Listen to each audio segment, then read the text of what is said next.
But anyway, I'm here as a part of the organizing team of this, so it's OceanCare, Coalition Clean Baltic, Friends of the Earth Germany, and with the co-sponsorship of Germany and actually Switzerland, to talk about this issue of noise.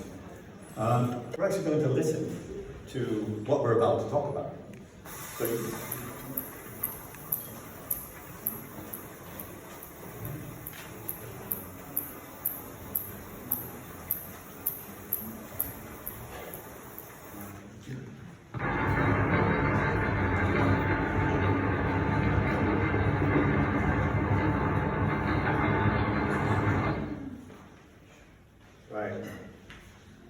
So that wasn't, well, first of all, that was Harbour Porpoise clip sounds. Harbour porpoises are obviously everywhere, but they're particularly in bad shape in the Baltic. We only have very few left. And the last thing we heard was not my dishwasher or washing machine. It was actually a noise from the propulsion of a ship. And it was only one ship. Yeah. So that's basically a key part of the conversation today.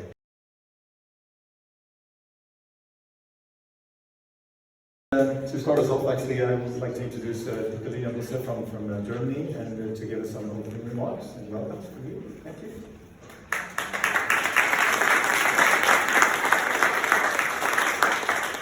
So thank you so much, Nils. I'm happy to give you some welcoming words and good morning, everyone. And it's great to see so many people here that you made it all the way over here. It's quite away from the central location, but I think it's a beautiful location. I'm looking forward to an interesting discussion.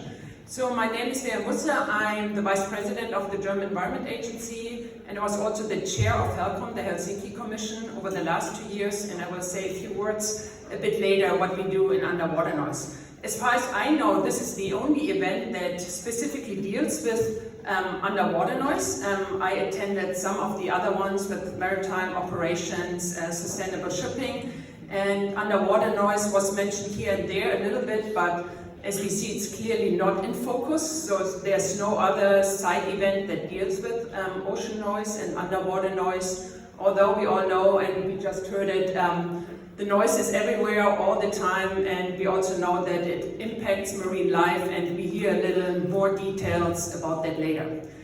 So I just want to explain to you, because we really feel in Germany and also in HELCOM, this is a very, very important issue, what we do at the German Environment Agency and also within HELCOM, what we did over the last 2 years.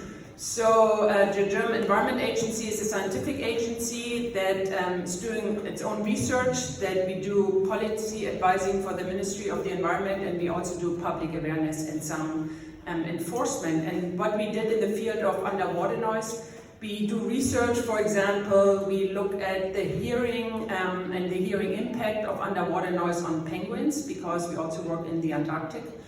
But we also help develop a limit value for harbor porpoises for pile driving. So that's a few years back, so we help developing that as well, and we also do a lot of public awareness raising for that topic.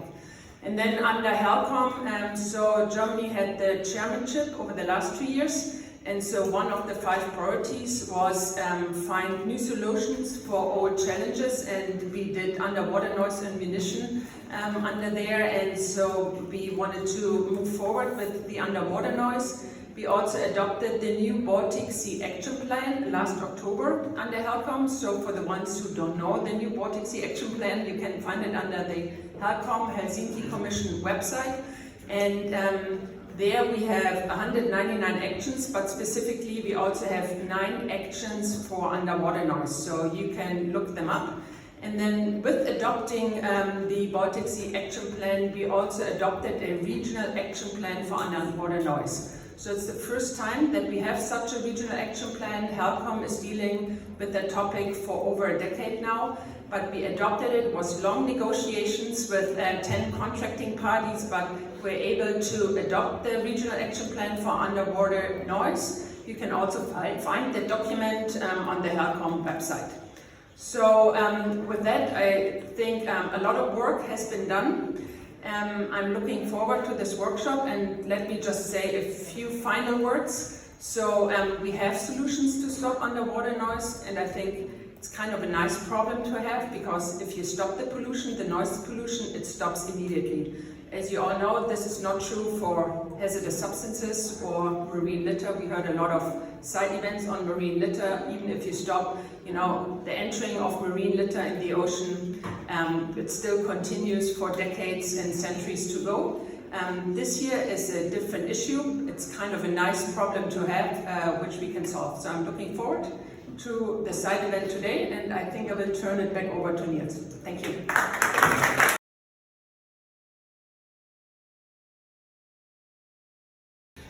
To frame this whole discussion and to understand a little bit more of what we're talking about, we have a couple of speakers now to, almost Pecha Kucha style, very quick presentations of the issue and the problem. So to start us off, we have Bettina Taylor, yes, from Friends of the Earth of Germany, and I'll basically say no more and allow you to start. Thank you. Yeah, thank you very much, Nils, and also Lilian for the welcome and for already leading the way into the problem. Unfortunately, we left the clicker at home, so yeah, maybe you do it. Thank you. So yeah, as Nils said, I'm Bettina Taylor from Friends of the Earth Germany, and we have been working a lot on underwater noise, also within the Helcom framework. Lilian was just saying it within the last 2 years. Next slide, please. So, noise is a problem we can all relate to. We know about noise ourselves. We know about being disrupted, about being stressed about noise. We can't concentrate, we can't sleep with noise. It can mask what we want to hear, actually. So it's a problem we can actually relate to as humans. Noise underwater has different physical properties than in air, but still it's a problem we understand, and I think we understand that we need to reduce it. Next slide, please. Underwater noise, we usually distinguish between continuous sound. The main input is from shipping, and I will not say much about that because this will be Sharon's part later on after myself. And also impulsive noise. Impulsive noise being sound that, that impulsively, like big, loud bangs, as you can imagine. So that can be explosions. Seismic air guns are being used to map the ocean floor to, for example, look for oil and gas reserves. We have the pilot driving military sonar. So these are, it's kind of a different noise. It's often louder, but it's not as continuous as the shipping sound. Next slide, please. I always like to show this. It's very old. That's why also the digital quality is not so good. It's from an experiment that was done in the 1990s. By an American researcher called Walter Monk.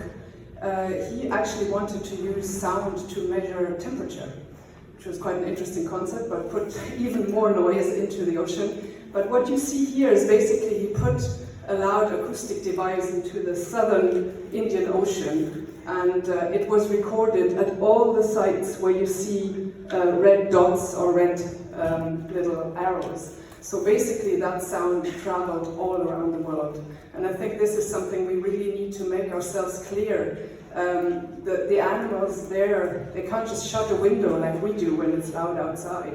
It's everywhere. If we do some seismic surveys in Scottish waters, it can be heard in the US waters. Next slide, please.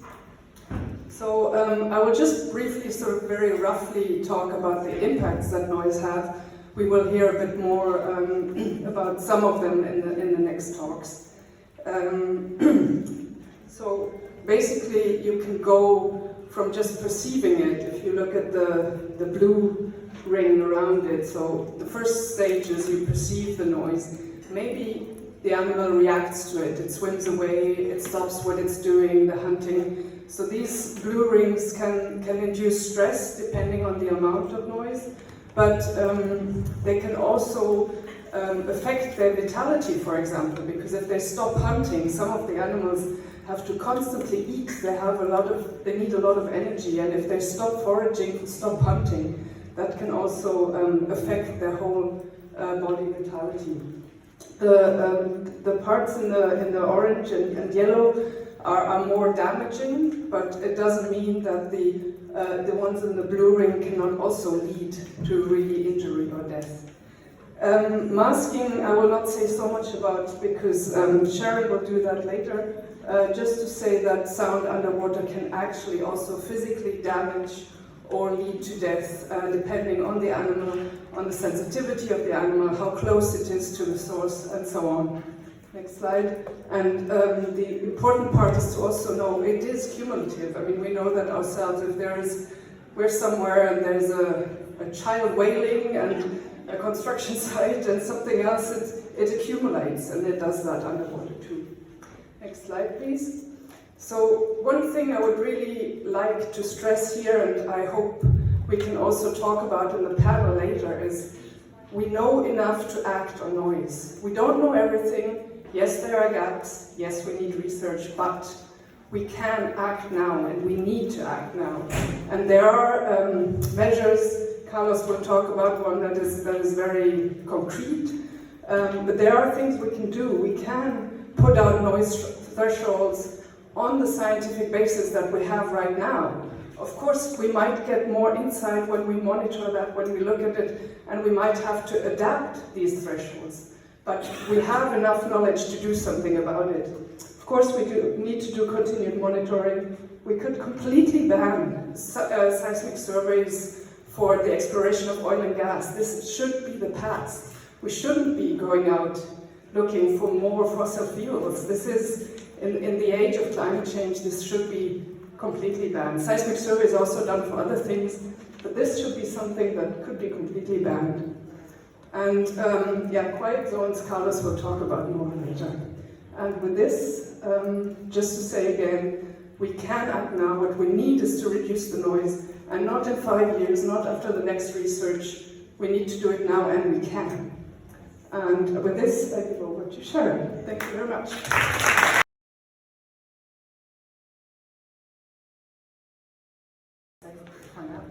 Hi everyone, thanks for having me. I'm Sharon Livermore from the International Fund for Animal Welfare. I direct the Marine Conservation Programme there, and I'm going to tell you a little bit more about shipping and noise from shipping particularly, and why it is a continuous threat to the marine environment and marine species. Next slide, please. So, shipping noise has raised ambient noise levels across the global ocean significantly. In fact, 20 decibels since the invention of the propeller, or the industrialization of shipping. And it's mostly caused by the propulsion system of the ship, so that is the propeller, and by cavitation, which is the creation of air bubbles as the propeller rotates and they explode. Now, that sounds kind of benign, of course, but in fact, the issue with shipping noise is it spreads. And it spreads very, very effectively, especially at the higher altitudes, with colder water environments. And so the noise from shipping actually completely dominates the background noise across the world's ocean and the soundscape. It's low frequency and it overlaps with many, many of the frequencies that marine species rely on for their survival. And this is why it's a huge concern for us. And masking, which is really one of the biggest problems around shipping noise, is what happens when animals are hindered from detecting sounds and from perceiving sounds and creating sounds that their mates or their calves can hear. And this is when we start to have an issue which can affect both individuals and also have population impacts. As a result, noise can actually change predator-prey relationships and community structures, and this can lead to ecosystem effects, which can actually impact things like fisheries productivity. And this is why we should all care about ocean noise and how to reduce it. Next slide, please. So, a 2014 study showed that between 1992 and 2012, the number of ships traversing the world's ocean grew by 60%, which is enormous. And in some oceans, like the Indian Ocean, this was even more exponential. In the Indian Ocean, there was a 300% increase in ship traffic. So with such an increase in ships comes an increase in air pollution, water pollution, and noise pollution. And this is why it's such a huge concern. The reason why shipping has increased in this way is because of the growing international trade and also the increased number of ships in the merchant fleet. And really this is, in terms of noise pollution, this is completely unregulated. There are no international standards for the regulation of shipping noise, and I'll talk a little bit more shortly about the solutions that exist around that. So around 150 marine species have been shown to be impacted by underwater noise, and the impacts can range from development of larvae in invertebrates and fish to changes in their behaviour, to stress, and this can worsen the effects also of other stressors. So it is a very pervasive issue which we need to be concerned about and kind of figure out how can we change this. Acoustically sensitive species such as cetaceans, that is the whales, dolphins and porpoises, are probably the most well studied when it comes to noise. And I'm going to just run through a couple of examples to kind of illustrate exactly how underwater noise impacts the kind of day-to-day life of whales. Next slide, please. So, some of the impacts that have been documented in marine mammals include impaired feeding behaviour, dive patterns, their movements, their vocalizations, avoidance behaviours, stress and masking, which I'll talk about again. We all know from our own experiences of trying to have a conversation in, say, like a bar or in a party or even in a really busy restaurant, how difficult it is to really listen and pay attention to a conversation if there's a lot of background noise. And likewise, even if you're outside, if there's like aeroplane jets roaring or a busy road nearby, you have to like raise your voice to be heard, or you're really having trouble hearing. This is the life for a whale. The communication is absolutely key for these animals which completely rely on sound as their primary sense. And if they can't hear a mate, or they can't detect, or they can't be detected themselves, this can actually have population impacts when you're talking about critically endangered species, which maybe down to a few hundred, where finding a mate is completely critical. So we know that when acoustic interference is above the hearing threshold of an animal, that this is when it can really stop them in their day-to-day interactions. It might stop them hearing prey or predators. They might not be able to orientate themselves or sense their environment. And again, things like group dynamics and being able to hear or locate a calf can also be an issue. So these maps here are from a study in the Atlantic Ocean, which kind of speaks to what we call communication space. So if you think about a whale and imagine they have an acoustic bubble around them, and within this acoustic bubble, this is where they will receive and also put out their sounds. Over time, these acoustic bubbles for these whales have reduced dramatically with the industrialization of the ocean.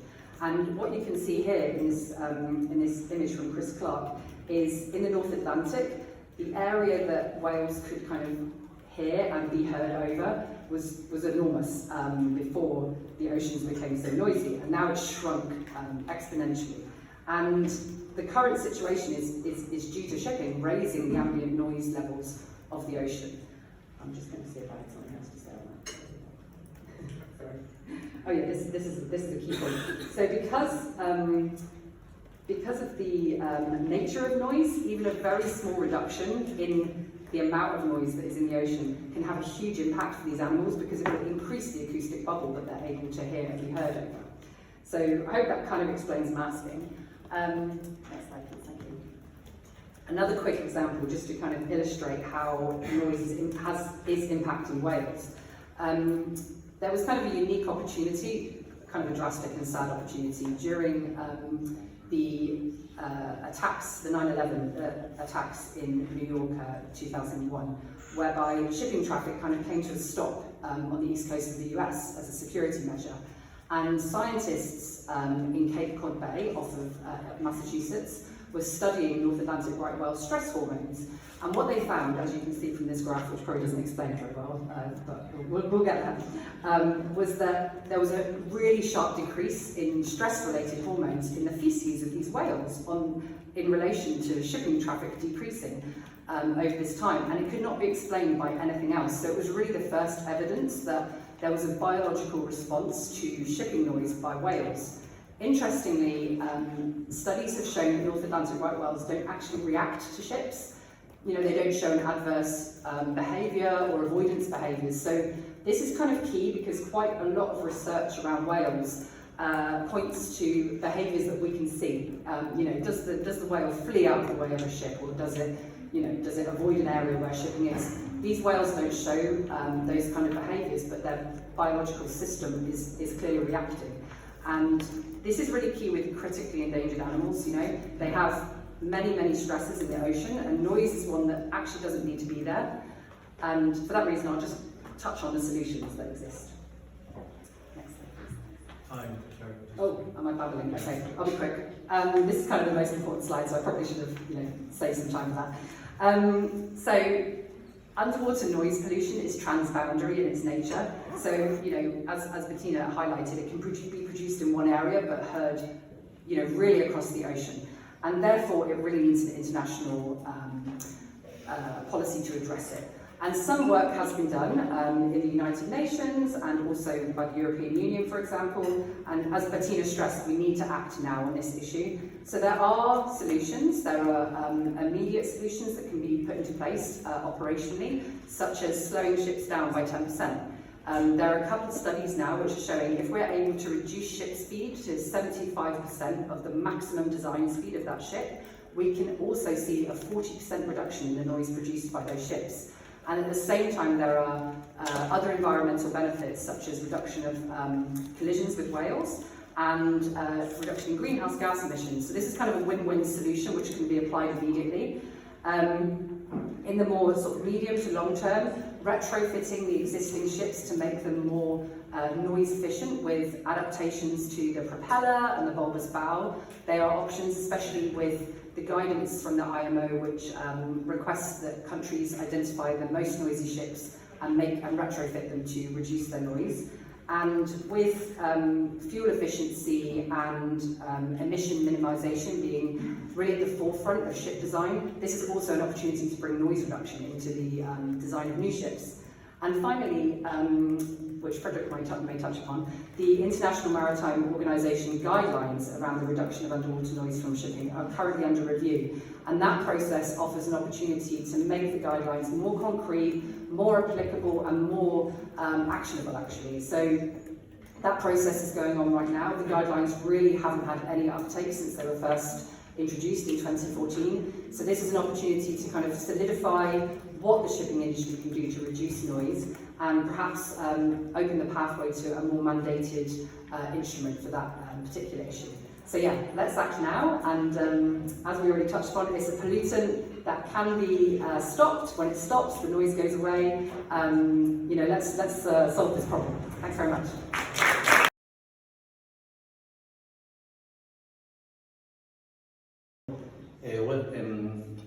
I'm Carlos Bravo and work for OceanCare. I'm based in Spain, so my work is focused on trying to create, in this case, to improve the situation and reducing ocean noise and protecting marine fauna in the Spanish Mediterranean waters. So that I'm going to talk about a particular case we are working on. It's the northwest Mediterranean waters. First of all, I would like to, in order to give you some background information, but also to understand better what the evolution of what has been the evolution of the partnerships, the current partnership between OceanCare and the civil society with regional governments like Catalonia, the Balearic Islands and Valencia that are here, and we are going to talk about this at the end of this event more in detail. We need to know that in the last decade, in the mid-2010s, there was a huge number of oil and gas prospecting projects in the Spanish Mediterranean waters. That, in reaction to that, there was created a huge alliance between civil society, private sector, and regional governments and politicians and so on, so that especially in the Balearic Islands, Valencia and Catalonia. And these oppositions to this project were based on, first, the damage to marine fauna provoked by the impulsive noise and the water noise from oil and gas prospecting for the use of air guns and so on, and also because it was completely contradictory with the searching for new oil and gas deposits is completely contradictory with the fight against climate change. So that finally, after several years of working on that, there was some positive outcomes. One was that the cetacean migration corridor, that it is that area. I'm going to explain about that later on, but you can see that in this image, that it was a very important and valuable area for biodiversity. It was completely overlapped for different oil and gas prospecting projects. We got all the final archive of these projects.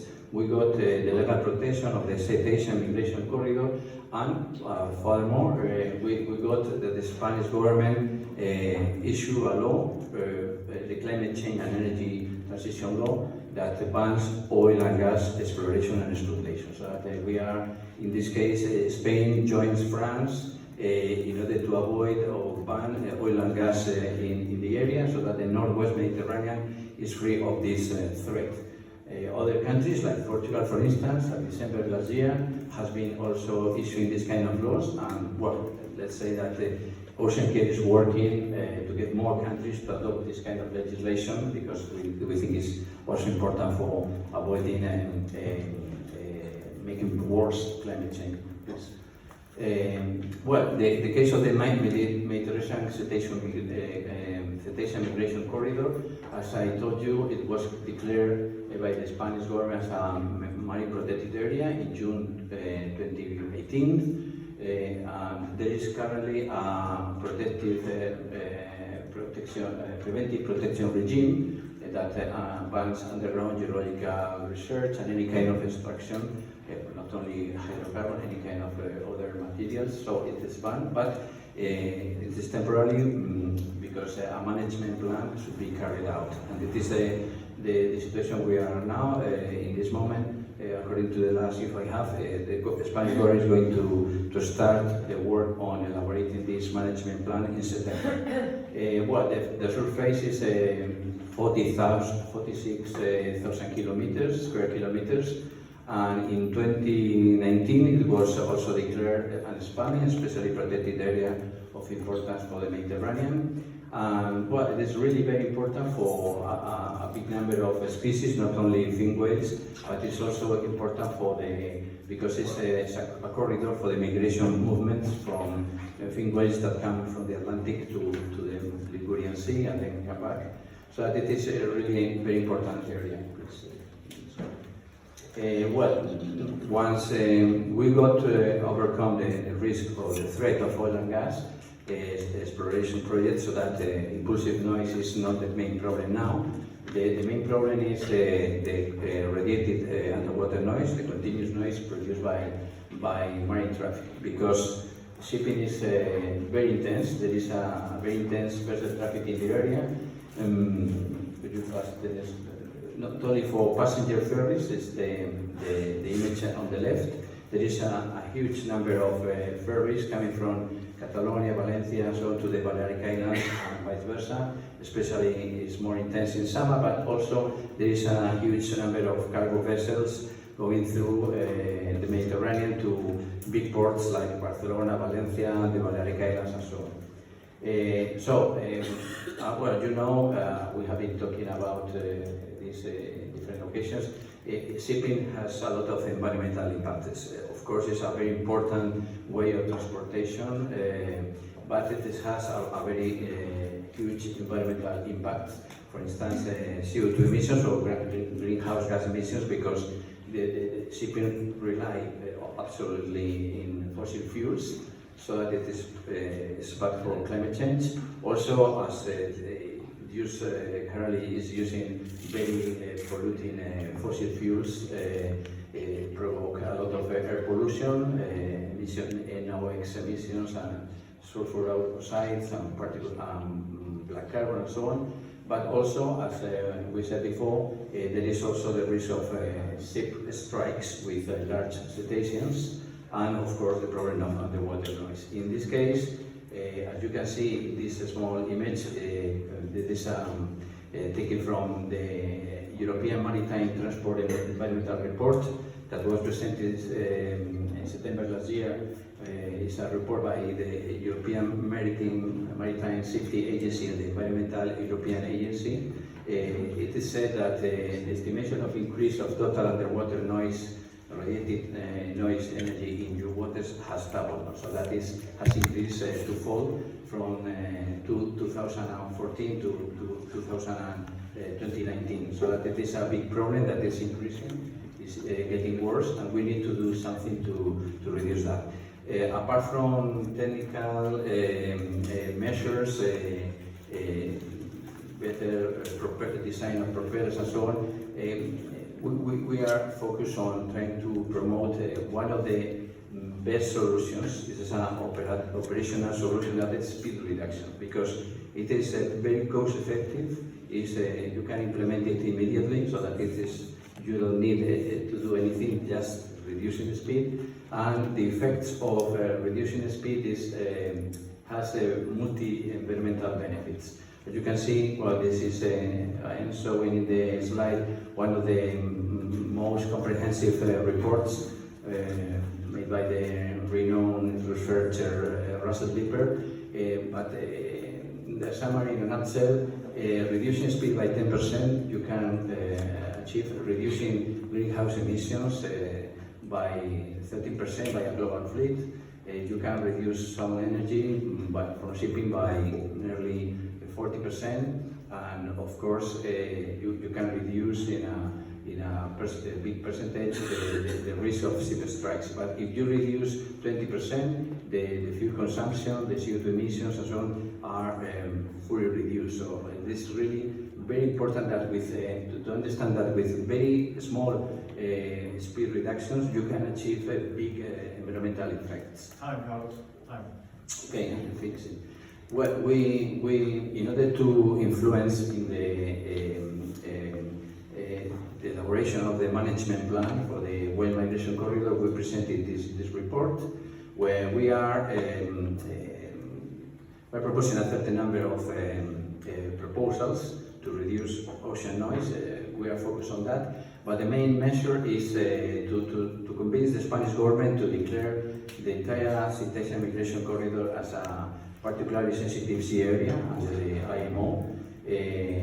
Spain needs to ask the IMO to do that, and with the PSSA you need to introduce associated protective measures. The main one we are proposing is establishing a compulsory maximum speed of 10 knots, because we know the science has demonstrated that with a speed limit of 10 knots you could drastically reduce the risk of fatal collision with cetaceans. Above that speed limit, its increase is exponentially. So that it is important to understand that it should be mandatory, because it's the only way you could create a level playing field for all shipping companies.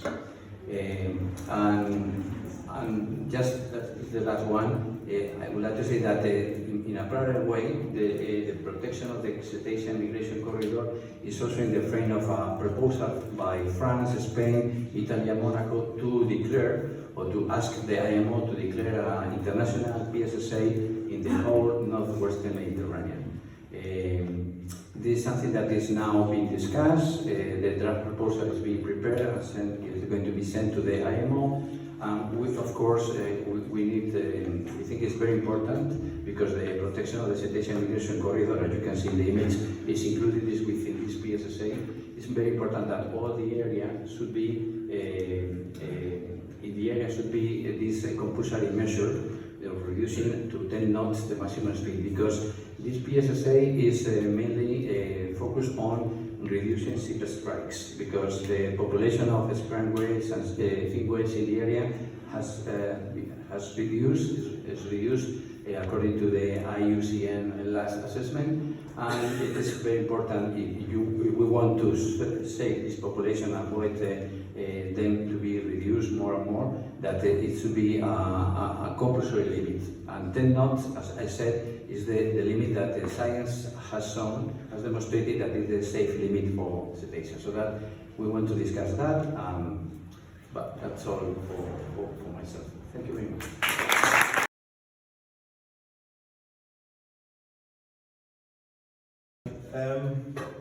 As any side event on any conference, we of course have a super panel to discuss these issues, and we're actually really fortunate. And please join me as I speak because we're losing time. I'll introduce you when you come here, don't worry. We have chosen really a super panel to sort of personify the sort of actors, because we're all in a way in this room, as you're interested in this subject, we're actors of change or ambassadors of change. We're talking about a problem and issue that we need to change, and we need to understand all the actors in play and how these solutions can actually be put into motion. And we have already heard some sort of name dropping or organizational dropping. There's been HELCOM and IMO and member states and whatever. And actually we sort of have a panel of those key actors sitting right here. So I'll start from here. This is Mackenzie. She is the head of intergovernmental engagement at BIMCO. We of course then have Mattias, who here is representing a ministry. Think of ministries, many ministries, but here he's actually representing the Swedish Ministry of Infrastructure and Transport. And then we of course have Fredrik, who is the representative here from IMO.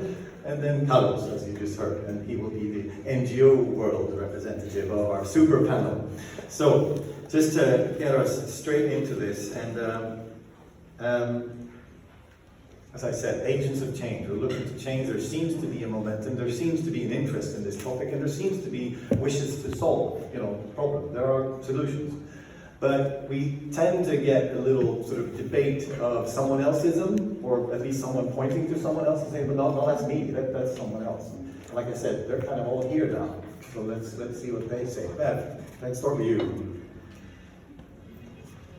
Some of us, or probably most of us, were aware of the things that Bettina was talking about and the issue of noise. But would you say that your membership, so BIMCO represents, and you can say that, I guess, if you like, a lot of shipping agencies and shipping companies, that there is a level of awareness of the noise issue, and that there is that there is an understanding this is an issue, that it's a problem that needs to be solved, or is this, as we tend to believe or see sometimes, a very sort of local or like early adopter thing that some are, that others don't care? What would you say to that? Yes, well, first of all, thank you very much for the invitation. BIMCO represents 60% of the world's ship fleet by tonnage, so I can only speak on behalf of those 60% today, or the other 40%, which actually is, I say in jest, but actually is a big issue. So, but our members are very well aware of the impact of noise on marine life. They're not completely blind to it. We've had a position on it for many years.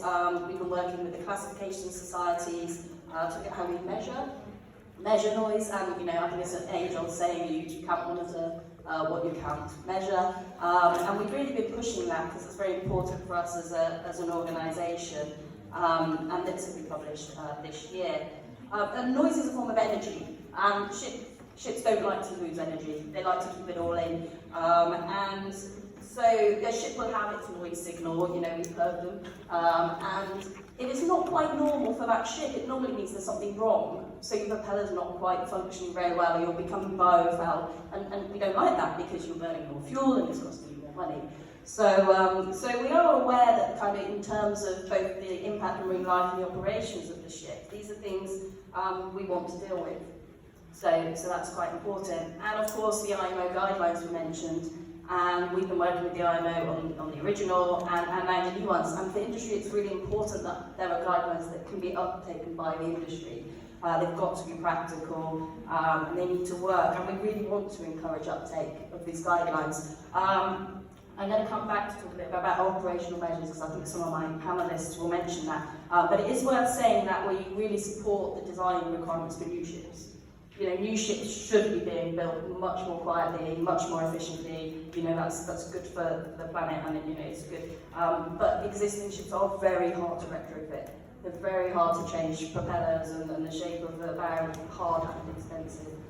So I think we are really supportive of a combination of both design changes for the new ships and operational measures for existing ships, which we'll talk about later. Thank you. Right, thanks. You can give the mic to Fredrik actually, because I'm going to ask him a question. And I also know we have some regarding that last point, regarding propulsion or these designs. There are people in the audience that know some of this, so we might want to weave them in at a later conversation, at a later point in this conversation. But so Fredrik, yeah, IMO.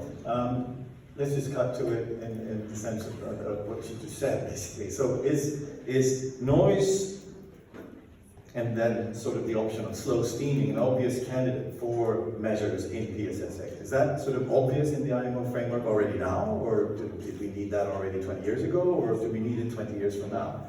Is it functional, so to speak, in the sense of being an issue that is addressed? Thank you, that's a good question. And first, maybe I should mention just that what PSS8 is, so everyone understands. It's a measure that we can adopt through IMO to give an area a slightly higher degree of protection because of its vulnerability and rallyism. For so far, we have 15 or 17, depending on how you count, PSS8s around the world, but none of these have been established with the noise issue in focus. But the revised guidelines we use for adopting PSS8, they do open for this, and it is clear they can be done. The question is only what kind of, we need an associated protective measure, a measure that can then be implemented, and it's implementable within the PSS8. And the question is then which one that would be. And the way PSS8 works is that it could be any IMO measure that is currently existing in the future.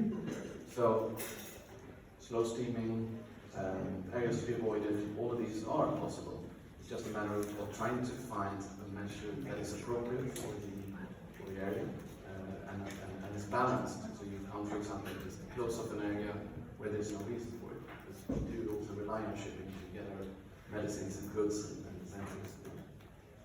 So it's definitely an option there, and I think the possible future Western Mediterranean is a very interesting case where the proponents are looking at how to actually provide a dynamic framework that can account for both the shipping essentials that we need, but also be protected for the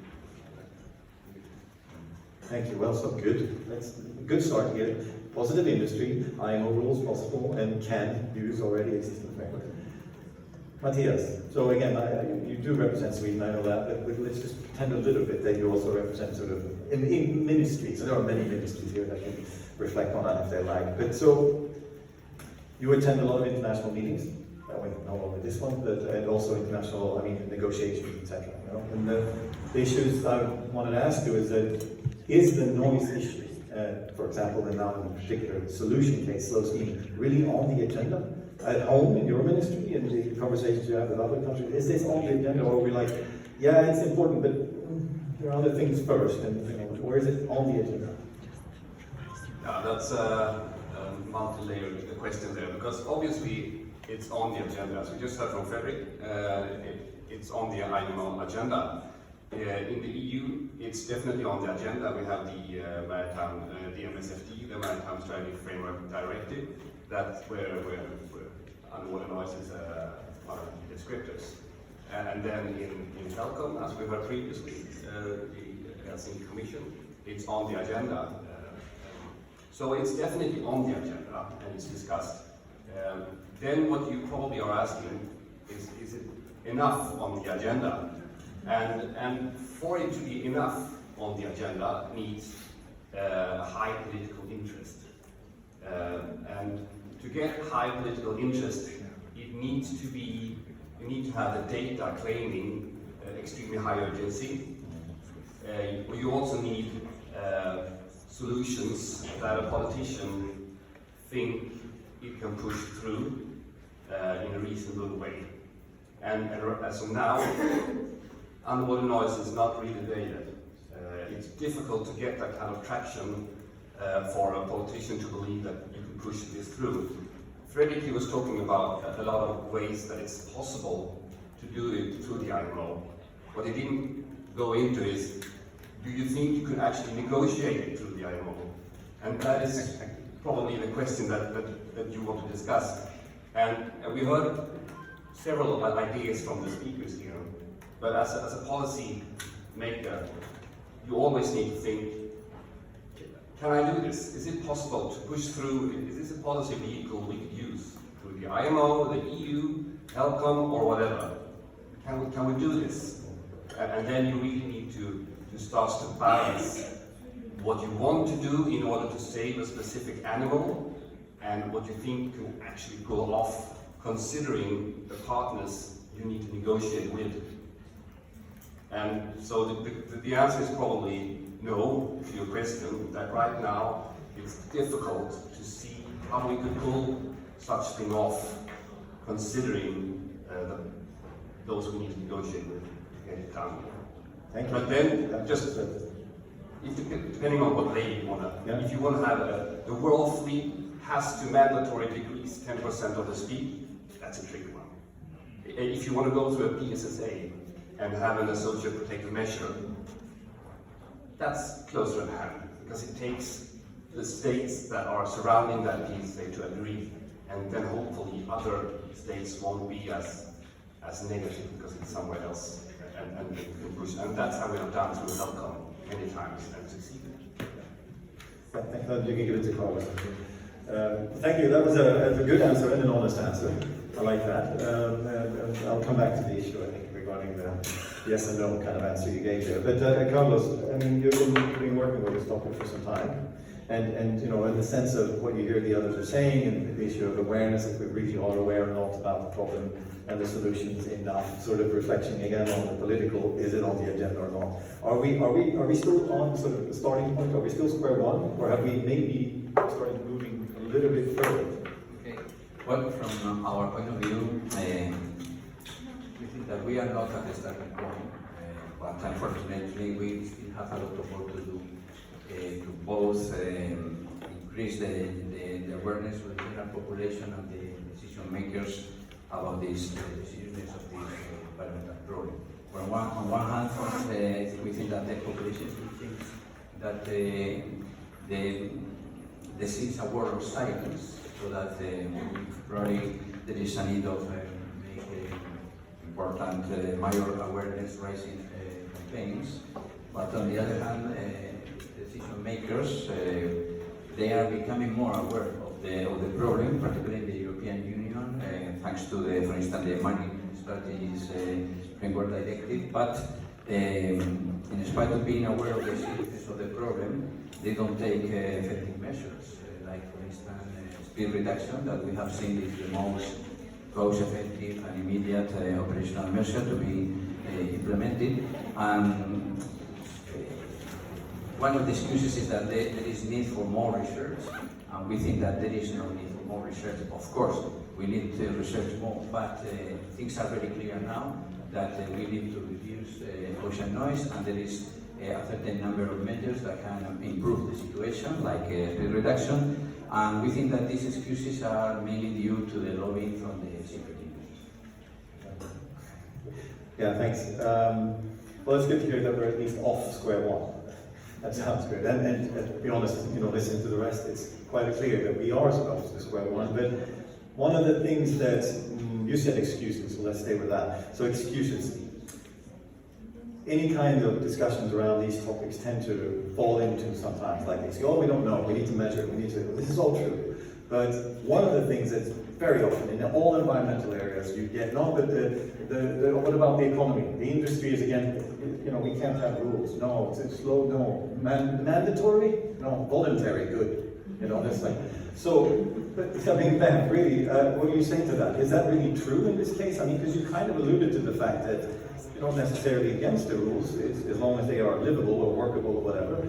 We now have some certain suggestions in certain areas, we avoid certain areas which are slow steaming. If these rules were to come into play, and they are for everyone, how would the industry react? Or what is the discussion on that? Regulation, no regulation? Yeah, it's a really good question, and one we debate quite a lot. And you know, contrary to popular belief, we don't have any really strong objections to stricter rules and regulations, but there is a wish list So there's obviously a caveat. We like them to be international, we like them to be harmonised, and they have to be able to be applied in practice. That means they can't risk ship safety. Obviously, they can't really cause any undue burden to the crew who are already overworked and fatigued. And we don't want any new rules to cause additional risk to the environment that we haven't quite thought about. And I'll talk about slow steaming in a minute related to that. National regulations are challenging for shipping. That's why we much prefer working with the IMO on the international regulations. Ships don't always do the same routes, they don't operate with the same crew. If you have different rules in different places, you've got a much higher risk of non-compliance with those rules because people just don't understand what they are. We've got a long history in shipping of having different rules that are hard to abide by. And Carlos put it really well. You know, if the 60% of the BIMCO members do everything possible, but the 40% of non-BIMCO members do nothing but they're much cheaper, then their customers are likely to go with the cheapest, and the problem is then not solved. So actually, the international regulations level that playing field. The first movers are protected, you know, the forerunners and the people who want to do something are protected. So that's good. Slow steaming is an interesting one. We prefer speed optimization, largely because of the issue that it's got to be done consistently. Because if you're a ship and you slow steam, but you then arrive in port and you sit outside for 3 days, you are then putting noise into a coastal environment. You are producing more emissions than you should have done if you'd arrived from a straight into port, and you might become biofouled, which then makes your ship noisier, more likely to introduce invasive species. So we've got to kind of get this picture sorted. But then my final point is PSSAs, which I talk about. We quite like the PSSA framework at BIMCO. We're very supportive. It's got criteria, it's got certain restrictions, they're very clear, that we can understand them, the industry understands them, and then it becomes obvious what we have to do, and everyone has to do it. And the measures around them have to be done by every ship. And that then levels the playing field. It also covers my point earlier, you know, shipowners don't like retrofit ships. But we then have 2 measures. We have, you know, we deal with the existing ships and the new ships as well. And I would just like to say we are really open to talk. So if anyone here wants to contact me afterwards, we're really keen to learn from the science and policymakers. So we're really open for discussion. So grab me afterwards if you can't. Thank you. Thank you. Yeah, Fredrik, I really need to go to you directly now because, I mean, the excuse was the term over there, and now I try it here, I'm going to try it here because, again, like I sort of said before, we constantly run into debates where we discuss these things on a regional level, even at the PSSAs, I mean, as you said you liked, and then we say it's a workable tool, as you said. No, I can't do that. Why? No, it's an IMO thing. It's an IMO thing? Yeah, it's, you know, it's the IMO. And then that sort of moves on to the agenda point next to it, or whatever. Is IMO used as an excuse?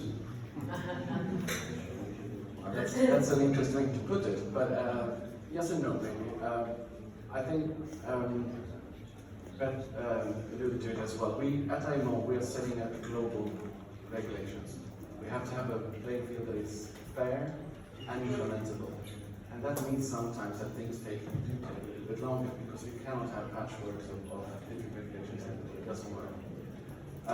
But we are, on this issue, we are, as also said, there are so many win-win-wins. It's noise, it's fouling, it's emissions. And there's so much that can be done that is good for everyone. And when we're now reviewing the guidelines, it's a great opportunity to take this one step further. And I do have some very positive news. Because for us, when I mentioned the level playing field, capacity building is key. It's great that there's lots of research being done in the Northern Hemisphere, but this has to be implementable everywhere. And last week, actually, we got approval, I'm very pleased to announce that we got approval from the Global Environment Facility to develop a project, a global project on capacity building for noise issues, under a concept, Glow Noise, we call it, the Global Noise Partnerships Project, which will support capacity building on the current guidelines, but also looking forward to the new guidelines in developing countries, where we do think that we we need to be at the same level to be able to have a true level government. Thank you. And so can I just add to that? I just want to add, if anyone would be interested, we are looking for partners, donors, from all sides of all stakeholders for this new project, which we hope will begin next year. Yeah, great. I think you have about 85 partners here, so that's, I have to, we're running out of time, as always. This is terrible. I hate this, but okay. I feel I need to go back to you, Mattias, still, because your yes and no answer, and kind of alluded to a little bit more of awareness raising or pressure from the outside of the government to actually act and all that. But we also hear that a lot, almost that as also an excuse. That is, as you said, it is on the agenda. You're actually obliged by a number of legislations to act as a country. IMO is not necessarily a problem, it's slow. Good, you're being honest, I like that. BIMCO represents not everyone, but a lot, and still wants regulation. So no problems there. NGOs, we're just, we're good. So still, is this about alliance building, communication between ministries? That's important. Or countries to actually build a little bit more of momentum to create that sort of space for it to rise on the agenda? Because I think, I don't think, it is mandatory. You are supposed to act. So is there another barrier that you didn't get to maybe on that lack of communication between agencies, the urgency issue of it, as you underlined yourself? Is that perhaps from lack of internal communication within the industries and with other countries? I think it's still a fairly new threat if you compare it to many of the old threats like unification, fishing, and so on. And so I think, although I know that you hate the word on more science and these kind of things, it is an issue. It's definitely not a barrier that we can cross. It's definitely not a thing that we should wait for, as somebody pointed out, but it's something that makes things more difficult to make politicians act upon, needless to say. Also, I think the shipping industry are normally quite happy for international legislation, but it all also comes down to it. It's a market-based activity, and during the seminar we had yesterday we talked about decarbonization. One of the things that was presented from the industry was a list of barriers, and several of those bullet points was regarding that they don't get paid, although they want to do various kind of green things. Those who buy the services of the shipping industry, they don't order it, they don't demand it.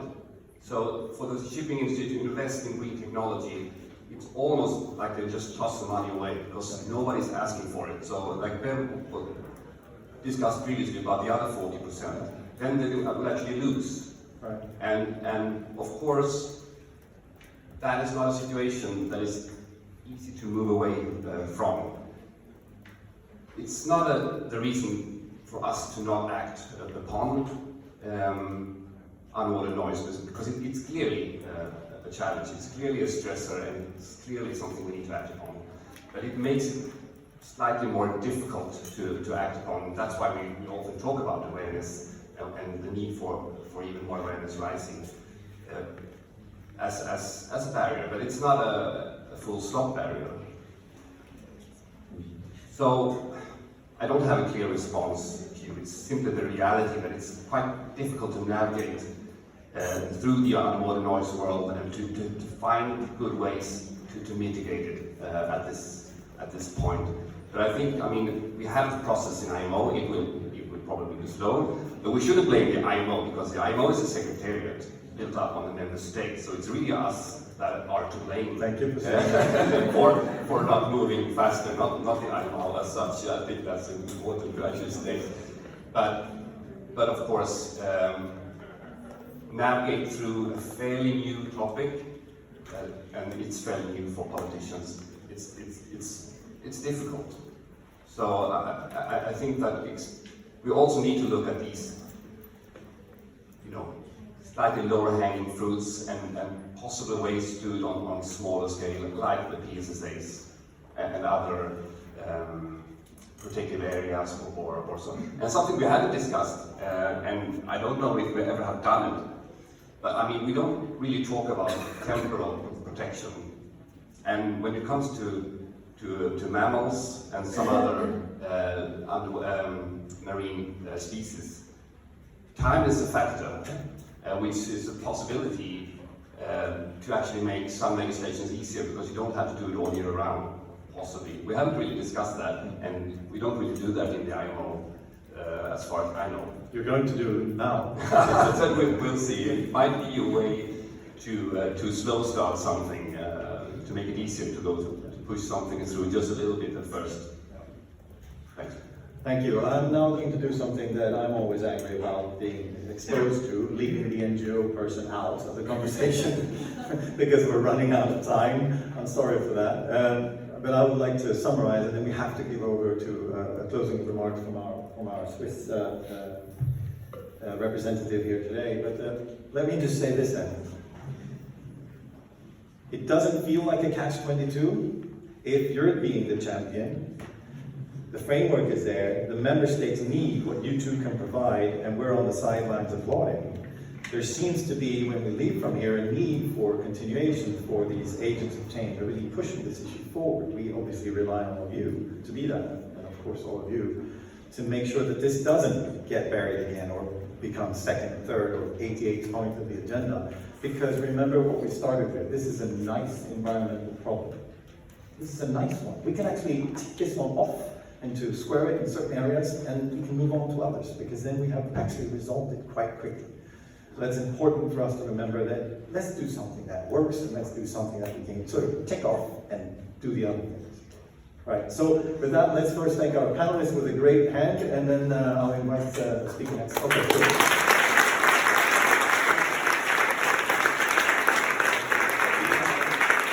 Now, I'm going to be reminded of this and what I just said, which is actually a small porpoise in there. You can have a look, and that's the one you need to put on your, whatever you discuss. It's a porpoise. It may look like something else, but it is a porpoise. It is a porpoise, and it's a Baltic porpoise too. So they're very, endangered. So be careful with those.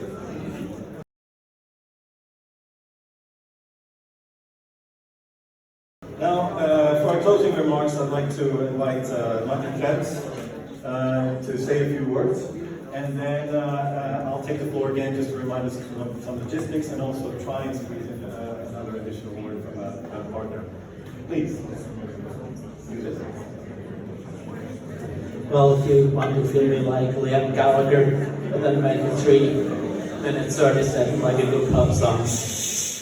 Firstly, which goes a bit probably unnoticed, there's a ISIS to the back there, and I must say I never saw something like that. Amazingly, how she's visualizing when you look at the walls, all those side events, and I would like to invite you to have a look at all them, and then you see what that amazing pavilion was happening for the last 2 days, and will happen to the end of the week. And I must compliment you. Maybe Isis, you show your face, and we give her a clap for this.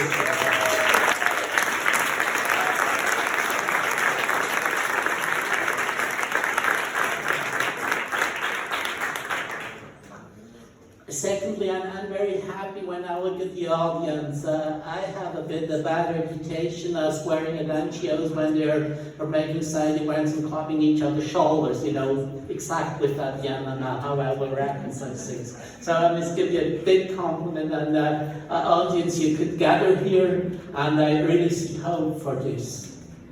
Thirdly, I have a big impression when I look out at the ocean that we really do any mistake we did on the land side with the ocean now.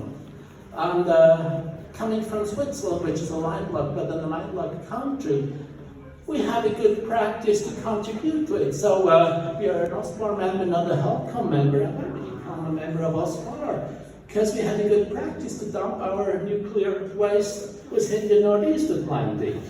And later we recognized maybe this is not the wisest move. And now we are 40 years later, and when we look at how we deal with noise on the land side, well, nobody likes to live near an airport. Or as an example, nobody likes to be at the motorway. And then we did a lot of regulation, on hunting. And it is only 10 years, I think, that science recognized that fish are sentient beings, that they have pain. And I think if would have behaved like that with land mammals, there would have been a huge outcry. This is a bit worrisome that we lag at least one generation back. When it comes to greenhouse gas regulation, well, we spared it out with the Kyoto Protocol on maritime transportation and civil aviation. And this is a bit, we have still a lot of work ahead to do, but it is, I see hope now with that conference, and that people finally recognize that we should, now for another generation, stay on the slow mood we have, and maybe catch a bit up that sea-based regulation are a bit, what we would do on the land. Okay, thank you very much to the organizer of that side event, and I'm keen, to see other actions. We will have the International Bowling Conventions meeting in Slovenia this October, and I'm sure that we still will advance our discussion on that very important topic. Thank you very much all for having me here. Thank you very much.